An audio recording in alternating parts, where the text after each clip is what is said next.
Mary stepped off the bus on North Michigan Avenue and adjusted the heavy canvas backpack on her shoulders. It was 7:10 in the morning, and the brisk Chicago wind was already beginning to carry the promise of a warm, bustling day. She glanced at the analog watch on her wrist and quickened her pace, knowing she had exactly 8 minutes to reach the front gates of the Aurora Tower, where Mrs. Clara would be waiting for her. She could not afford to be late, not just because of her job, but because someone was depending on her. The walk to the coffee shop took another 10 minutes from there, and she needed to be in her apron, ready to start her shift at exactly 7:30. Mr. Ben, the kind-hearted owner of the Roasted Bean, was an incredibly understanding boss, but Mary prided herself on her strong work ethic and refused to abuse his endless patience. She walked past a bustling bakery, a corner pharmacy, and a high-end clothing boutique that had not yet unlocked its glass doors for the day. The city was just beginning to wake up, stretching its concrete limbs as the traffic steadily grew heavier. The loud symphony of car horns echoed off the towering skyscrapers, and the distinct smell of city exhaust mingled surprisingly well with the warm, comforting aroma of freshly baked sourdough drifting from a nearby vent. Mary absolutely adored this specific slice of the morning, that quiet sliver of time before the exhausting physical labor began, when it was just her, the waking city, and the unspoken promise of a brand new day. As she briskly turned the corner onto the main boulevard, the imposing wrought-iron gates of the Aurora Tower loomed into view. It was unequivocally one of the most luxurious residential condominiums in the entire downtown district, boasting soaring glass facades, an immaculate 24-hour concierge service, and perfectly manicured indoor gardens visible through the lobby windows. Mary had never stepped foot inside such a place, and in her mind, she would never have a legitimate reason to do so. Yet every single day she walked past its grand entrance. And every single day, without fail, Mrs. Clara stood right by those gates, clutching her purse and waiting patiently for Mary's arrival. This beautiful, unspoken routine had blossomed out of nowhere roughly 3 months ago. Mary had been rushing past the grand condominium on her usual route to work when she noticed an elegantly dressed elderly woman standing frozen on the edge of the sidewalk, staring at the chaotic traffic with an undeniable expression of deep apprehension. The poor woman looked entirely overwhelmed and painfully hesitant to step off the curb. Without a second thought, Mary stopped in her tracks, gently approached the stranger, and softly asked if everything was all right. Mrs. Clara, her voice trembling slightly, explained that she desperately wanted to cross the busy avenue to reach a specific cafe, but the aggressive flow of downtown traffic and the ruthless drivers ignoring the crosswalks completely terrified her. Mary immediately offered her assistance, gently linking her arm through the older woman's arm, waiting for the precise moment the walk signal illuminated, and guiding her safely across the wide expanse of asphalt. Mrs. Clara had thanked her with tears of profound relief shimmering in her eyes, and Mary had simply smiled, waved, and continued on to her grueling shift. The very next morning, Mrs. Clara was standing in the exact same spot, and the morning after that, until this small act of kindness organically evolved into a cherished daily encounter. Now, Mary no longer viewed it as a favor to a stranger. It had become an essential, beautiful part of her daily rhythm, arguably the most heartwarming part of her morning. And there she was today, punctual as a finely tuned clock, waiting by the imposing iron gate, with a warm, radiant smile illuminating her wrinkled face. "Good morning, my dear child," Mrs. Clara greeted her warmly. "Good morning, Mrs. Clara. How did you sleep last night?" Mary replied cheerfully. "Oh, wonderfully, thank God. I had the most beautiful dream about my late husband again. He was holding his hand out, asking me to dance to our favorite jazz record," the older woman shared, a soft blush coloring her cheeks. Mary smiled, deeply touched by the enduring love the woman held for her husband. "You must have the most beautiful dreams, Mrs. Clara." The older woman patted Mary's arm affectionately. "I truly do. And what about you, Mary? Did you get enough rest?" Mary hesitated for a fleeting second, masking the truth. In reality, she had slept terribly. The lumpy, worn-out mattress in the tiny apartment she rented on the south side was sinking further by the day, and the loud arguments of her neighbors easily pierced the paper-thin walls. But she would never burden Mrs. Clara with her struggles. "I slept wonderfully, Mrs. Clara. Just woke up a little earlier than usual, that's all," she lied kindly, offering a reassuring smile as they began to stroll side by side toward the daunting intersection. While Mary was gently guiding Mrs. Clara across the perilous downtown streets, across town in a spectacular penthouse suite inside the Aurora Tower, James Miller sat at his massive dining table, completely consumed by the glowing screen of his laptop. The sprawling apartment was a masterpiece of modern architecture, featuring floor-to-ceiling windows that offered an unmatched, breathtaking view of the Chicago skyline and the vast expanse of Lake Michigan. Everything in the residence screamed immense financial success, yet at that very moment, James barely noticed the luxury surrounding him. He had barely slept, having endured a grueling virtual meeting with international investors at 5 in the morning, followed by a tense video conference with his executive team at 6:30. And now he was frantically preparing a massive presentation for the board of directors scheduled for 10 o'clock. The week passed in this familiar rhythm, an endless cycle of spreadsheets and boardrooms for James, and warm coffees and crosswalks for Mary. Every morning, Mary stepped off her bus, walked to the towering luxury building, met Mrs. Clara, safely crossed the chaotic avenue, and tied on her apron at the roasted bean. Meanwhile, Mrs. Clara would enjoy her simple breakfast, chat with Mary whenever the young waitress had a spare moment, and then make her way back to her quiet, luxurious, yet remarkably lonely life. James remained buried beneath an avalanche of corporate responsibilities, completely disconnected from the world outside his screens, until one Thursday evening when something fundamentally shifted during a rare, quiet dinner with his mother. James was mechanically eating his meal, his eyes glued to his smartphone as he scrolled through endless financial updates. "Son, can I tell you something wonderful?" Mrs. Clara asked, her voice tentative. James briefly tore his eyes away from the screen, an involuntary sigh escaping his lips. "Of course, Mom. What is it?" he replied, already half distracted. "I've met someone truly special," she said, a bright spark in her eyes. James furrowed his brow, slightly alarmed. "Really? Who? Is it a neighbor from the building?" he asked, wondering if someone was trying to take advantage of his wealthy, elderly mother. "No, sweet boy. Her name is Mary.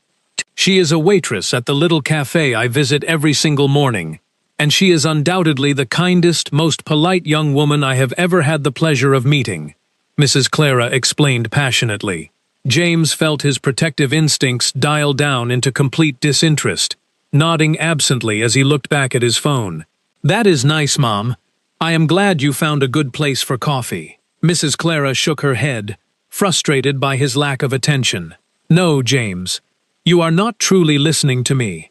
This precious girl waits for me every single day. She physically holds my arm and protects me from the terrible traffic. She takes time out of her busy life to talk to me. She has a heart made of pure gold."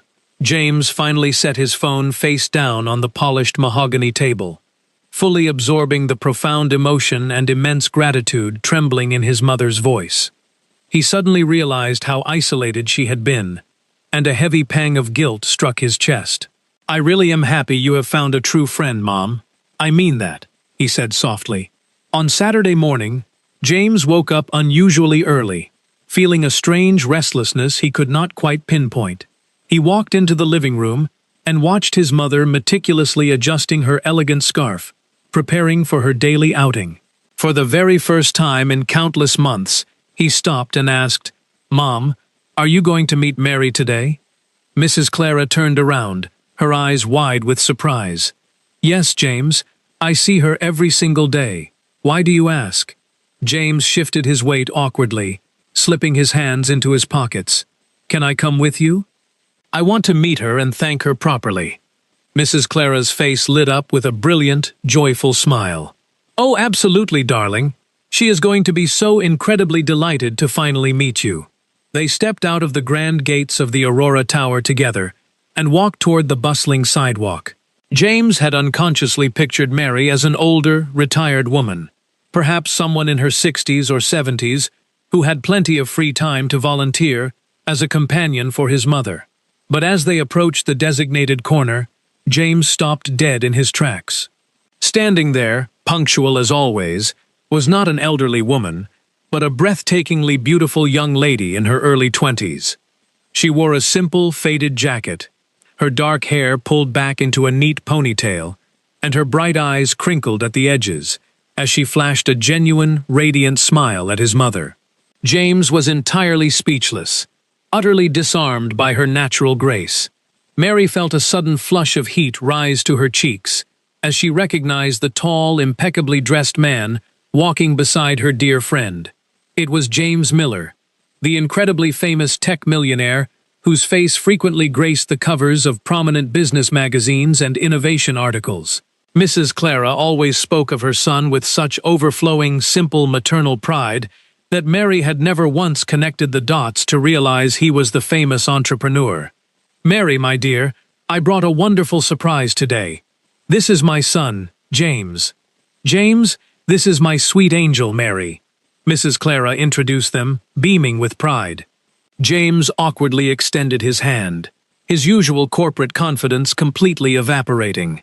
"It is a true pleasure to meet you, Mary," he murmured, his voice uncharacteristically soft. Mary reached out and shook his hand, feeling her own heart fluttering wildly against her ribs. "The pleasure is entirely mine, Mr. Miller," she replied, trying her hardest to maintain a steady voice. James shook his head slightly, a small, genuine smile breaking through his serious demeanor. "Please, just call me James," Mrs. Clara interrupted, taking both of their arms. "Enough of this serious formality. Let us go get some coffee. Mary, my dear, are you going to be late for work?" Mary glanced down at her worn watch and her eyes widened in sudden panic. "Oh my goodness, I am actually running behind. I have to go. I am so sorry," she exclaimed, waving quickly before practically sprinting down the avenue toward the roasted bean. James stood frozen on the sidewalk, watching her figure disappear into the morning crowd. He felt a strange, profound pull in his chest. Later that morning, he followed his mother into the small, cozy cafe. The warm scent of roasted coffee beans filled the air as he watched Mary effortlessly balance trays and offer bright smiles to exhausted commuters. He ordered a simple black coffee, amazed by how vibrant the little shop felt. When they finished, James discreetly slipped a crisp $50 bill under his ceramic saucer. When Mary came to clear the table, she stared at the money in shock, immediately taking it to her boss. Mr. Ben just chuckled warmly, patting her shoulder. "That was not a mistake, Mary.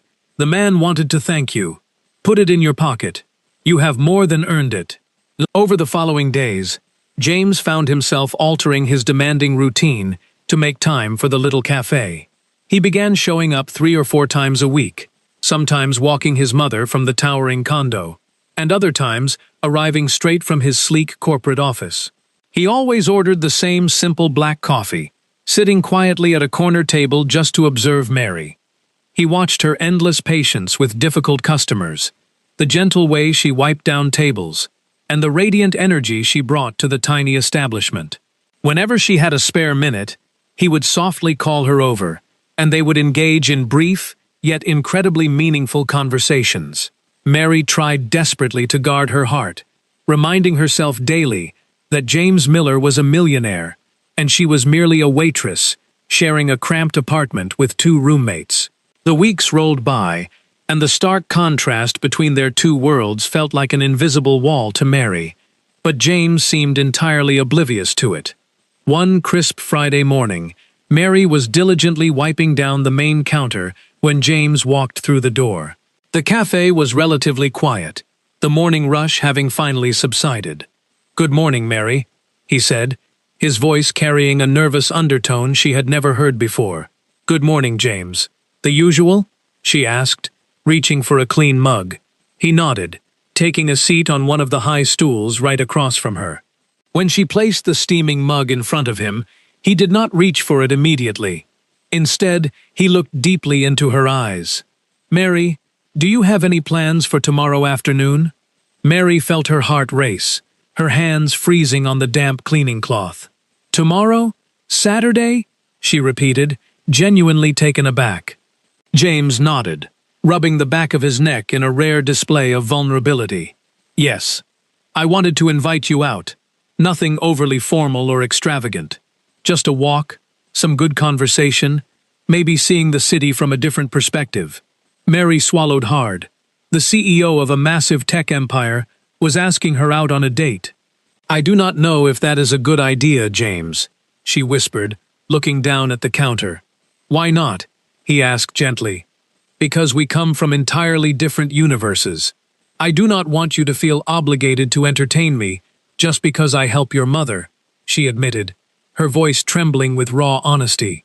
James reached across the counter, his large hand gently covering her small, work-worn fingers. "Mary, there is absolutely zero obligation here. This is entirely my own desire. I genuinely love talking to you. I love being near you," he confessed, his eyes perfectly sincere. Mary felt hot tears prick the corners of her eyes. No one had ever spoken to her with such profound, unpretentious respect. "I like talking to you too," she softly admitted. "Then say yes," he urged with a warm smile. Mary took a deep, steadying breath. "Okay, yes." James beamed, a look of pure relief washing over his handsome features. "Fantastic. I can pick you up at your place around 2 o'clock, he offered generously. Mary immediately shook her head in sheer panic, the vivid image of her dilapidated apartment building flashing in her mind. "No, you do not need to pick me up.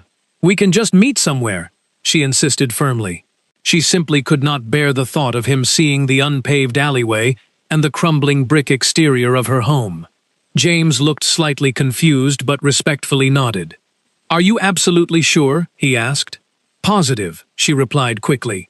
"Let us meet at Lincoln Park, right by the Grand Fountain." James smiled warmly. "Lincoln Park at 2 o'clock it is." They quickly exchanged phone numbers, and for the rest of her long shift, Mary felt as though she were floating on a cloud, her stomach full of anxious butterflies. On Saturday, Mary woke up incredibly early, her nerves completely frayed. She tore through her tiny makeshift closet, desperately searching for something appropriate to wear. Her options were painfully limited: a few worn-out pairs of jeans, basic cotton t-shirts, and one simple sundress she had purchased on clearance several years ago. After agonizing for an hour, her supportive roommate, Chloe, laughed and handed her the sundress. "Mary, you need to relax. You look absolutely beautiful, and if this guy cannot see that, he is blind," Chloe reassured her. Mary spent the entire morning nervously adjusting her hair and reapplying her modest makeup, deeply aware of how important this afternoon felt. She finally left the house at 12:30, catching a crowded city bus toward the affluent north side. She arrived 15 minutes early and stood near the beautiful water fountain, watching families and cheerful tourists enjoying the glorious weekend weather.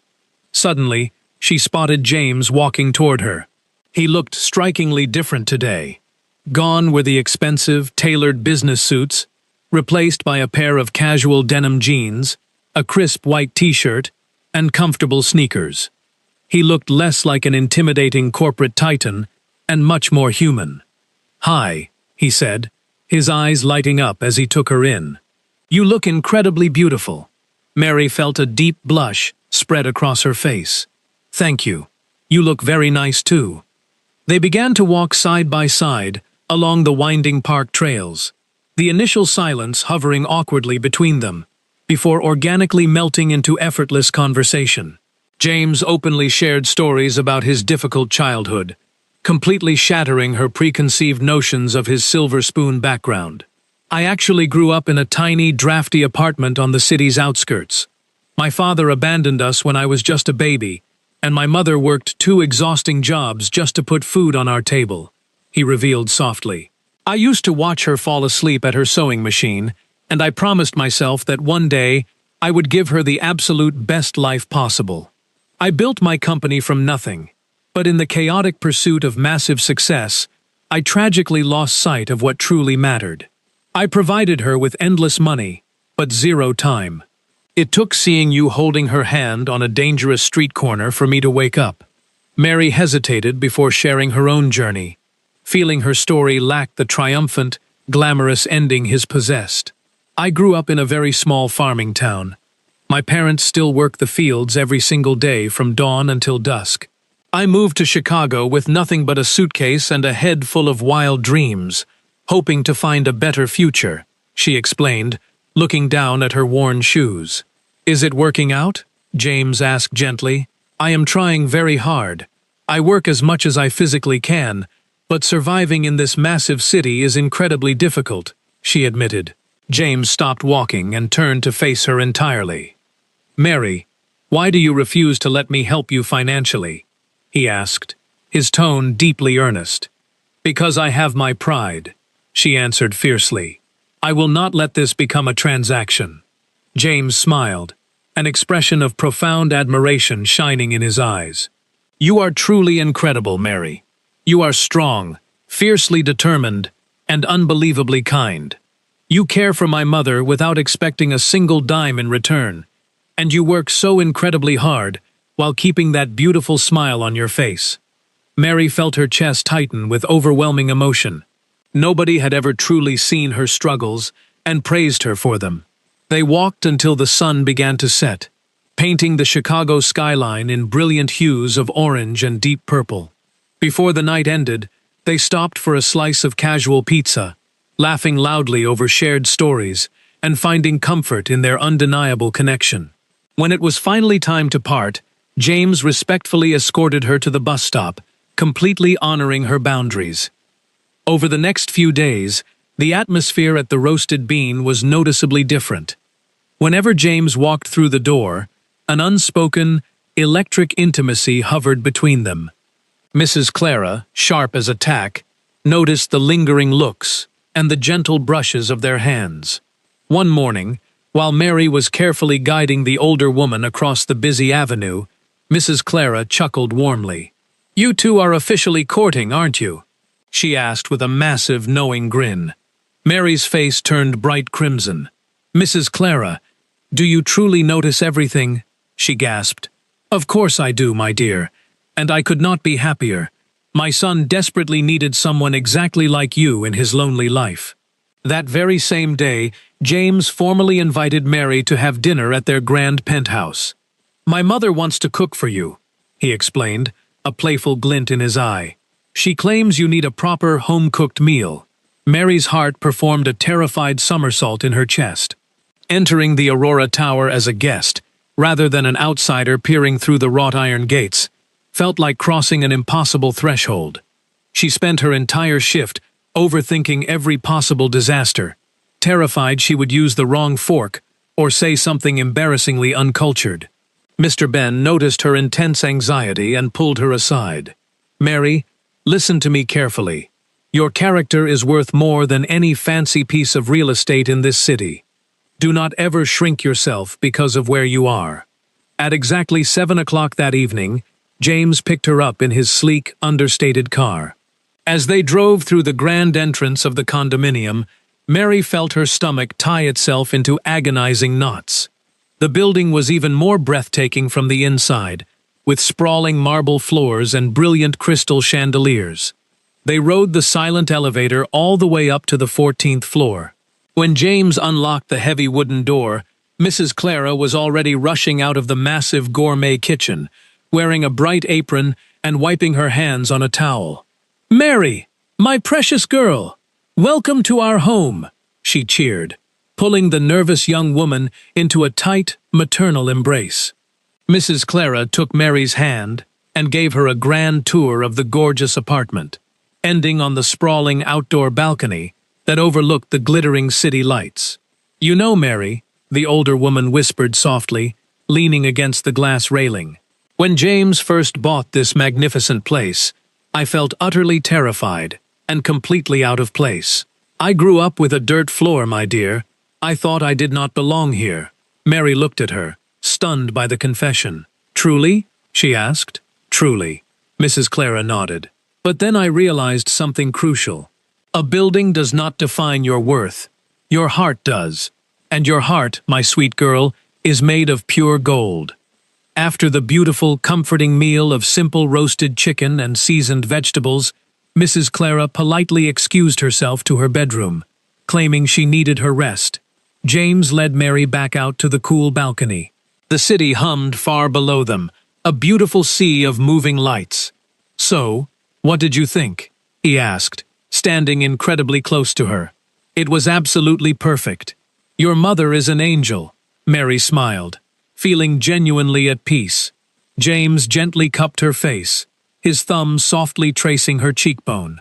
"You are the most real, beautiful person I have ever met, Mary," he whispered, before leaning down and capturing her lips in a sweet, tender kiss. In that brief moment, Mary felt entirely safe. She had finally found a place where she truly belonged. The next day, Mary was floating on air as she wiped down the counter at the roasted bean.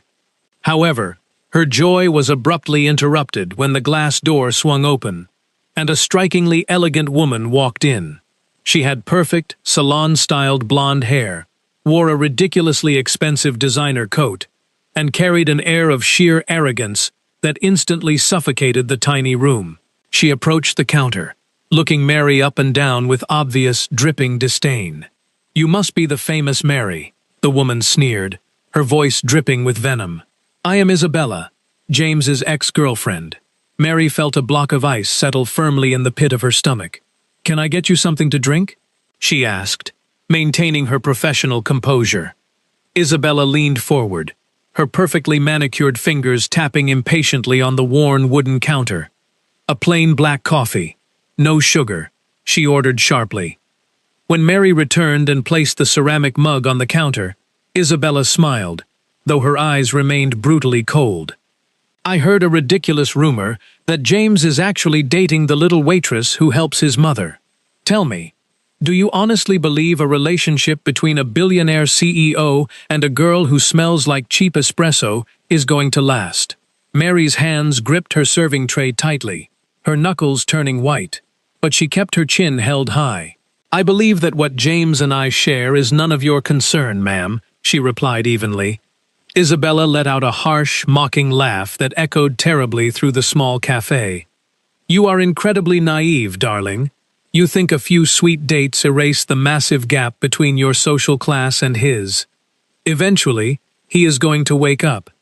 He will attend a high society gala, look over at his little charity case in a cheap dress, and he will realize you absolutely do not fit into his glamorous world. He will leave you, Mary. It is only a matter of time." With that final, cruel poison delivered, Isabella dropped a crisp $20 bill on the counter and marched out, leaving her coffee entirely untouched. Mary stood frozen, her heart breaking as the venomous words echoed relentlessly in her mind. Was the wealthy woman right? Mr. Thomas, an elderly regular who sat near the register, looked at Mary with profound sympathy. Mr. Ben immediately rushed out from the back kitchen, placing a comforting hand on her trembling shoulder. "Do not let that miserable woman plant her toxic seeds in your head, Mary," the kind boss urged firmly. "She is just deeply bitter because James finally chose someone with a beautiful soul instead of a heavy wallet." Despite the immense comfort from her boss, Isabella's cruel words had deeply penetrated Mary's insecurities. When James finally arrived at the cafe later that afternoon, his bright smile immediately faded the second he saw the raw sadness lingering in Mary's beautiful eyes. James quickly pulled her into a quiet corner booth, his face etched with deep concern. "Mary, please tell me what happened. You look like you have been crying."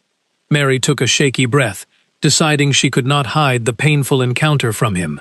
"Isabella came here today," she whispered, watching his jaw instantly clench in intense anger. "She told me that eventually, you will realize I do not belong in your sophisticated world. She said I am just a phase, a charity case." James grabbed both of her hands, gripping them with desperate urgency. "Mary, look at me. Look right into my eyes," he commanded softly. "Isabella is a ghost, from a past I deeply regret. She is bitter, selfish, and wrong. You are not a phase. You are my future." He reached into his pocket and pulled out his phone, his face set in stone. "I already called her an hour ago when the building concierge told me she was in this neighborhood. I made it explicitly clear that if she ever came near you or this cafe again, I would personally ruin her. She is never going to bother you again." Mary felt a massive wave of relief wash over her, but the lingering doubts still clung to her heart. "But what if she is right about the differences between us? James, I do not have a college degree. I do not have a career. I just serve coffee." James shook his head violently. "Then we will change that. Not because you need to fit into my world, but because I want you to conquer your own." James leaned closer, his voice filled with incredible passion and unwavering belief. "You told me you always dreamed of becoming a teacher. You want to study education, right?" Mary nodded slowly, confused by his sudden intensity. "I am going to pay for your college tuition," he stated firmly, leaving absolutely no room for debate. Mary immediately gasped and pulled her hands away. "No, James, I absolutely cannot accept that. We already talked about this. I will not be your financial dependent." James reached for her hands again, his eyes pleading. "It is not a handout, Mary. It is an investment in the brilliant woman I love. Let me support your dreams the way you support my mother's safety, every single morning. Please." Tears finally spilled over Mary's eyelashes as she stared at the man sitting across from her.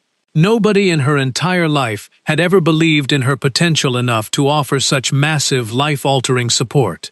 "Are you absolutely sure?" she choked out, wiping her wet cheeks with the back of her hand. "I have never been more sure of anything in my entire life," he smiled, wiping a stray tear from her chin. "We are a team now."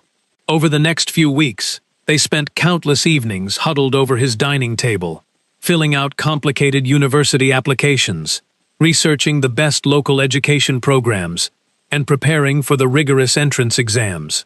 For the first time ever, Mary felt the heavy burden of survival lift from her weary shoulders. A few weeks later, James walked into the Roasted Bean with a mysterious, thick manila envelope tucked securely under his arm. He waited patiently until her shift ended, then handed it to her with a nervous, excited grin. Mary cautiously opened the flap and pulled out a thick stack of legal papers. It was a residential lease agreement for a beautiful, secure, one-bedroom apartment located safely near the university campus.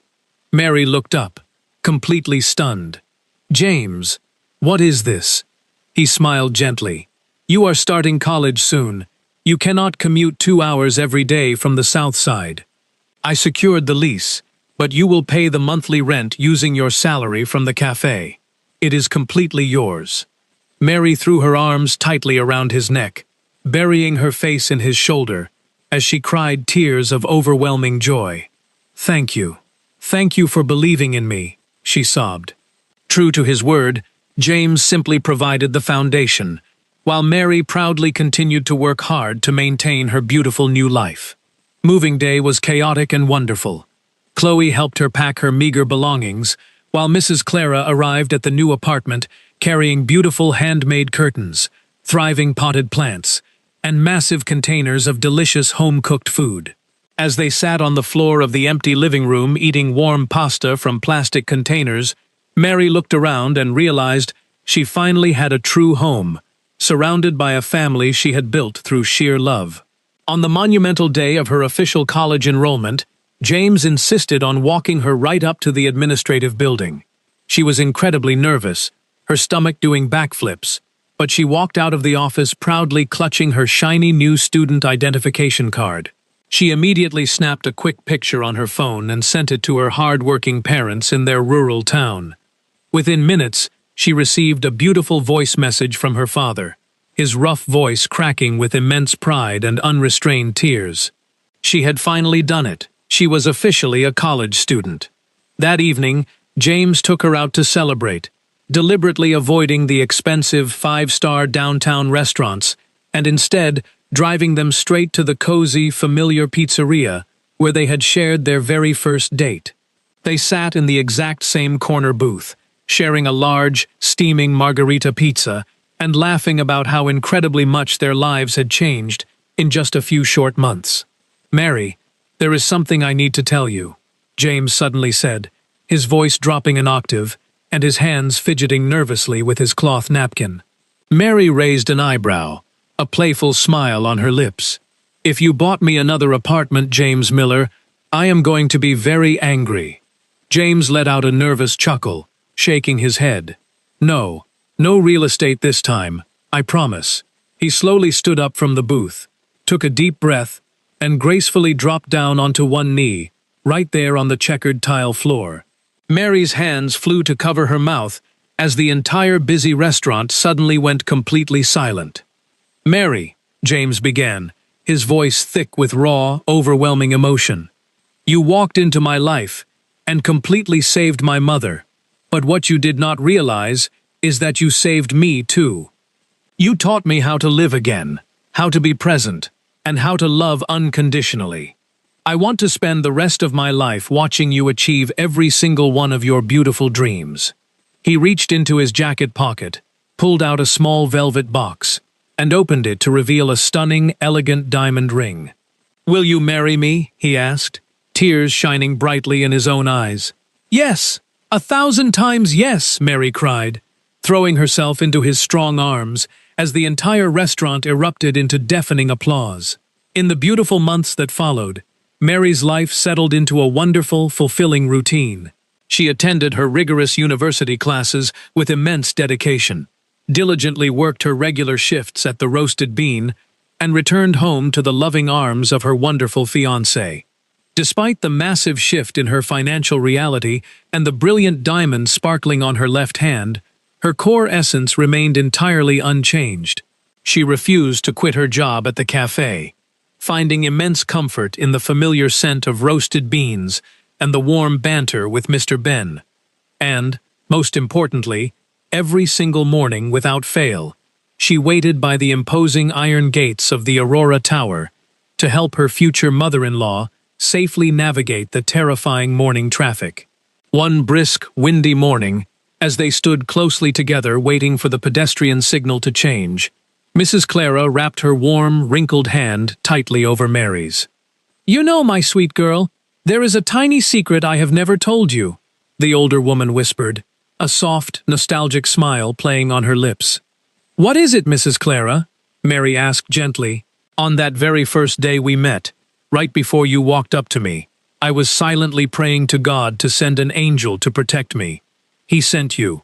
But his greatest miracle was knowing my son desperately needed an angel to save his soul, too."